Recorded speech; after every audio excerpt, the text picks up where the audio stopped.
Okay, so we have done direct proofs in which we saw that for a statement of if P then Q, we take the P part and we just try to go to the Q part directly. So today we are going to do proofs by contraposition. You must remember that if we have a statement if P then Q, the contrapositive for this would be if not Q then not P, and we know that P then Q is equivalent to not Q then not P. So it means that if we want to prove if P then Q, we can prove if not Q then not P. This is one way of proving if P then Q. So let's do a couple of examples. So first example would be that if 3n plus 2 is an odd integer where n is an integer, then we need to prove that n is odd. So if 3n plus 2 is given to be an odd integer, n is also odd integer. So let's first attempt this with a direct proof. So how can we do that? What we can do is we can take 3n plus 2 and equate it with the definition of odd number, which is 2k plus 1. And now we see that we just want to look at how n could be analyzed for this. So I can do 3n equal to 2k plus 1 minus 2, which is equal to 2k minus 1. And similarly I would be writing n equal to 2k divided by 3 minus 1 over 3.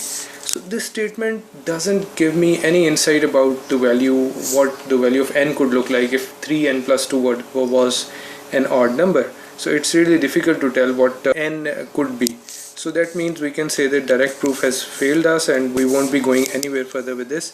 So we try the contrapositive, and to do that first we look at the original statement and we define what P and Q is. So this statement is P and this statement is Q.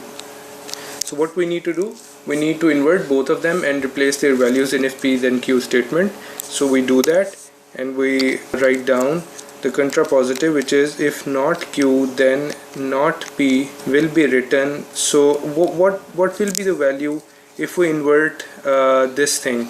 3n plus 2 is odd, so this is P, so not P would be 3n plus 2 is not odd, or in other words we can say that 3n plus 2 is even. Similarly the not Q can be n is not odd, in other words I can say n is even. So I've got not Q and not P, and I'm going to write them down in this fashion that not Q will be written first and not P will be written later. So let's do that. Not Q is now what? N is even. So I'm going to write n is even. So if n is even, then not P 3n plus 2 is even, right? So I'm going to write it over here. Then 3n plus 2 is even. So this is our contrapositive of the original statement. So if we have proven the contrapositive using direct proof, we have proven the original statement. So we say this is a proof by contrapositive. So now I'm going to prove this. So for this statement n is even, I'm going to write the definition of even, which is that if n is given to be even, it can be expressed as a multiple of an integer with 2. So k is that integer. And now I'm going to change this thing into this form 3n plus 2. How? I'm going to first multiply a 3 on the left hand side and the right hand side. So if we do that, I get 3n equal to 3 times 2k, right, which is equal to 6k. So now I want to make 3n plus 2. So what I can do, I can add 2 to the both sides, right? So now on the left hand side I have got the final part which I want to go to, and on the right hand side I have got something which I want to look like an even number. So I want to make the right hand side look like an even number. And how do I do that? I want the right hand side to look like a multiple of something n2, multiple of 2 with some other integer. So how I can do that? I can simply take out 2 from the right hand side and I'm going to get 3k plus 1. So for this final statement, what I need to observe is that this thing is an integer. Why?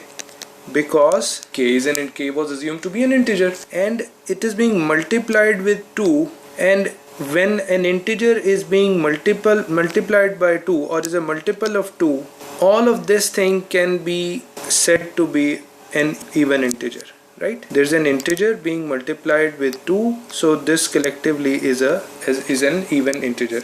So if the right hand side is even, the left hand side is also even.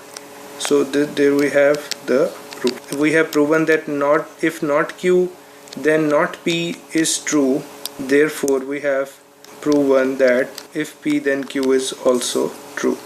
So this was one example.